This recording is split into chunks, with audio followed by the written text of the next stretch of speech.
Crack open the sports page with the Orlando Sentinel and FM 96.9 The Game's Mike the Bulldog Bianchi. On JRR. The Bulldog Sport and Lint Injury Attorneys. Good morning, Michael. Good morning, gents. How are you? I know you guys are happy. I'm sure Taco has the magic sign back out in his front yard because that was more like it last night. That was Orlando Magic basketball last night. Came out against the struggling Sixers, flipped the switch, and looked like the gritty, gutty, defensive-minded team they've been all season. Of course, the game before they got just outshot in the game before and did not play good defense. Last night, though, they beat the Sixers 106-102. The Franz. Hey, 35 points last night. That's his second straight 30-plus point game. I think that's his, what is that? That's his 8th straight game of scoring at least 20 points. The guy is proving he's an all-star. He was 12 of 23 last night. You know what I love about the Franz as well? Everything. I do love everything about the Franz. The leather jacket, the motorcycle, the whole deal. Yeah. The respect for Mr. and Mrs. Cunningham. Yeah, he definitely has not jumped the shark like the Fonz did, but he makes his free throws. Yeah. The guy makes his free throws. Made all 10 of his free throws last night. Not enough guys shoot a good percentage of free throws in the NBA. You know the Franz works on that.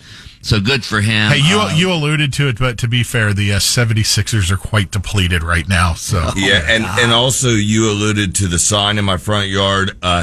That has since gone, but I do have the magnet on the back of my car. All right.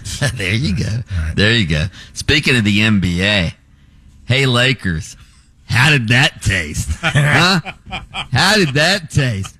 134-93. The Lakers go down in flames last night to the Miami Heat. I'm a little torn. You know how much I hate the Lakers, but I don't gotta laugh when the Lakers get beat. I do feel bad, though, for our boy J.J. Redick, who's the coach of the Lakers.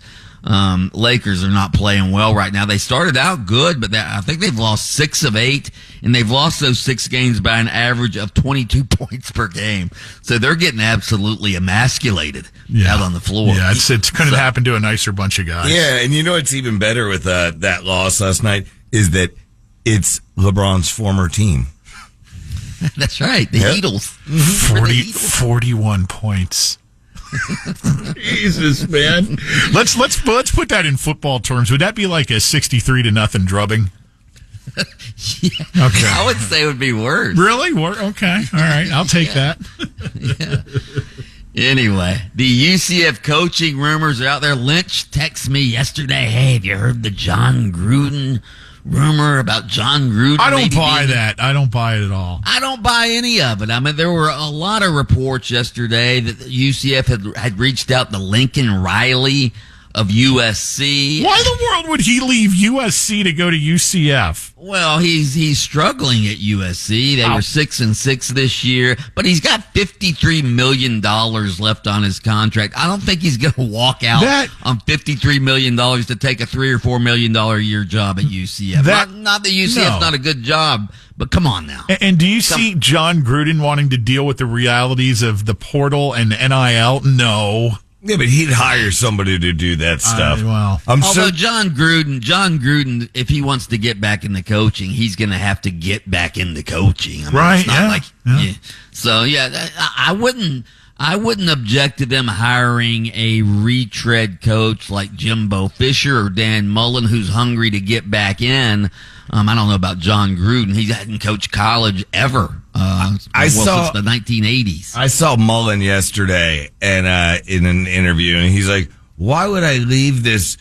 And of course, he's it's tongue in cheek. He probably already is talking to all these schools, but he's like, UCF wouldn't even mention the other 2 big schools were, and he's like, "But why would I leave this fun job to go deal with the stress?" And he went into the whole thing of, he goes, the night before you don't sleep, and then he goes, I get done with this show, I have a win every time, and I sleep at night. Well, the coaching position would add a few zeros to the paycheck.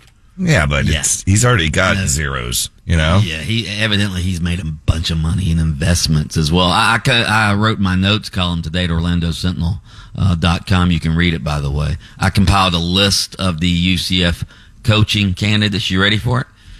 Lincoln Riley, Scott Frost, Jamie Chadwell, Dan Mullen, Jimbo Fisher, John Gruden, Urban Meyer, Kirby Smart, Bill Belichick, Stan Van Gundy, Tiger Woods, Dale Earnhardt Jr., and Foghorn Leghorn. Those are your candidates right there. I mean, it's amazing, all the rumors out there. So, I told you, put Coach Mark Daniels in there. It'll be hard to call the game and coach the game, but if there's somebody that could do it, he could do it. How did signing day end up turning out for UCF? Not good. No? Not good. No. I think they signed a total of 7 recruits yesterday. They're 72nd in the country according to these sort of arbitrary recruiting rankings. 247sports.com I think is the most reliable. They ranked UCF number 72 in the country. That's 10 spots behind USF, by the way. So that just goes to show you not a very good recruiting class for UCF. The usual suspects were at the top. Texas number 1, followed by Alabama, Georgia, Oregon, Ohio State. The top 10 had 8 SEC schools in it. Florida was number 11. Miami was number 14. FSU was number 25. And as we mentioned, UCF number 72. Ouch.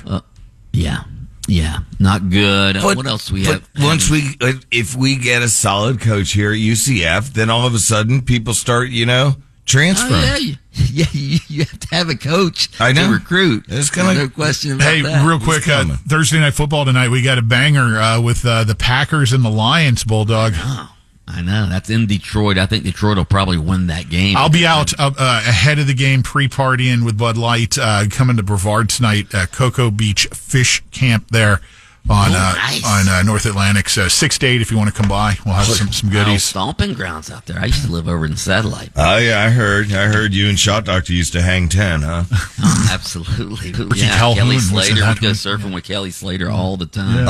Again, 6 to 8, Cocoa Beach Fish Camp tonight. That place looks cool, too. And you're going to have the BWL stickers and koozies. As well as Welcome to Rockville tickets and Monster Jam tickets. So come on out and have a cold one this evening. Nice. Jaguars, by the way, shut down Trevor Lawrence yesterday. He's on injury reserve after that cheap shot he took on Sunday. The Lightning back on the ice after having many days off in a row. They're home against San Jose. The Bulldog, Mike Bianchi, host of Open Mic on AM 740 and FM 96.9 The Game, weekdays on Adjacent to Us. Thank you for taking the time out of your show to join us for the sports page each morning here on JRR, brought to you by Kaufman and Lind.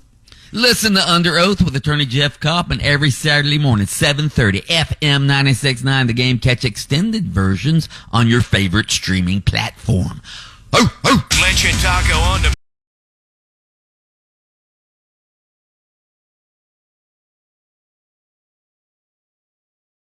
man. Download the iHeartRadio app and listen anytime, anywhere. This is JRR. From the Bogan Munson